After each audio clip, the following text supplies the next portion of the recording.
They call themselves pro-life, then explode when a Democrat says the quiet part out loud. What happened in this Rules Committee hearing wasn't a gaffe. It was a moment of truth. Thank you. And I think that the theme that we are seeing is, you said it, a right to life versus their desire for profit. You just described that, and in this bill, that's what we see over and over again, the right to life, because you need the health insurance, versus the right for profit. Yeah, see, they say they're pro-life because they want the baby to be born, go to school, and get shot in the school.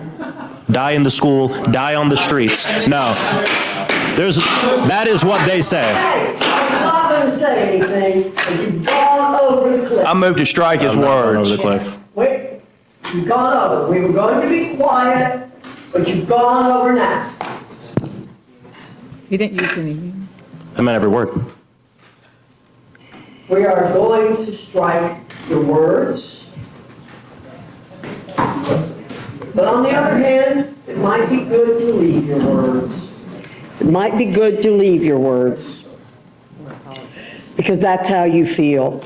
But you are not going to come into this room and impugn our integrity. You will not.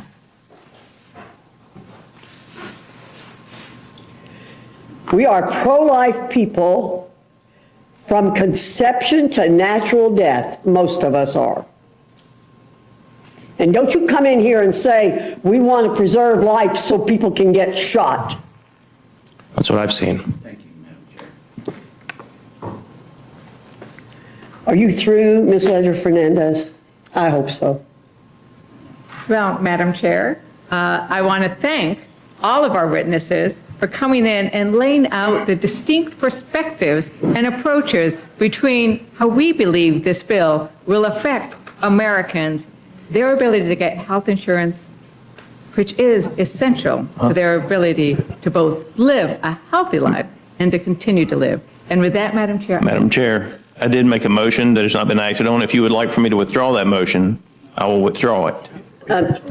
Mr. Scott, I think it's better to leave those words in the. That's fine. Let's let them know how they feel. Than to Did not make a take them proper out. motion, just for the record. You're withdrawing your motion. Thank you. Yep. Thank you. The panel is dismissed. Thank you very much. What you just watched wasn't chaos by accident. It was chaos because someone finally refused to sugarcoat the contradiction at the heart of modern Republican politics.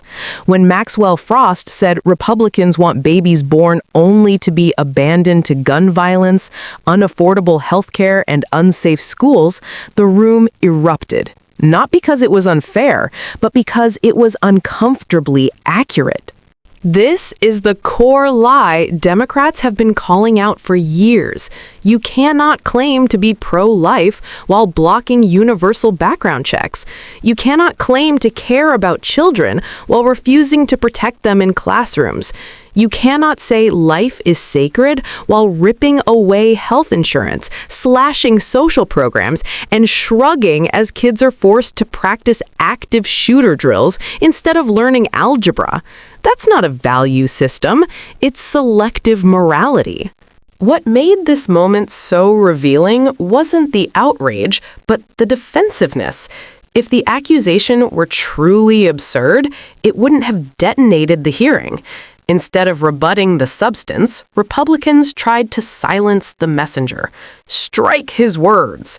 Impugning our integrity, that reaction tells you everything. They don't want the public connecting the dots between their rhetoric and the real-world consequences of their votes. Democrats are done pretending this is just a difference of opinion. When lawmakers consistently choose gun lobby profits over public safety, that choice has outcomes.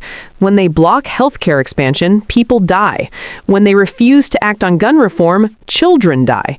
Saying that out loud isn't inflammatory, it's honest.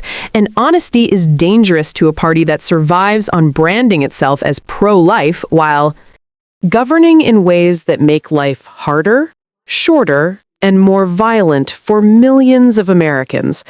This moment matters because it cuts through the noise. It shows why younger Democratic leaders are resonating.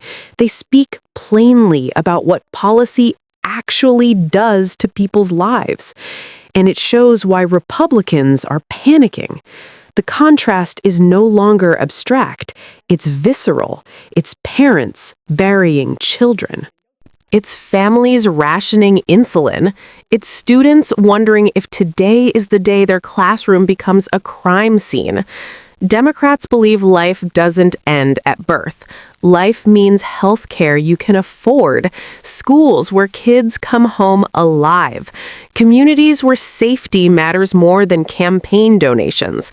That's the real pro-life position.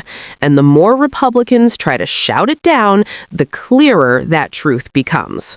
If you're tired of the hypocrisy, don't just watch moments like this. Amplify them. Share the truth. Demand accountability.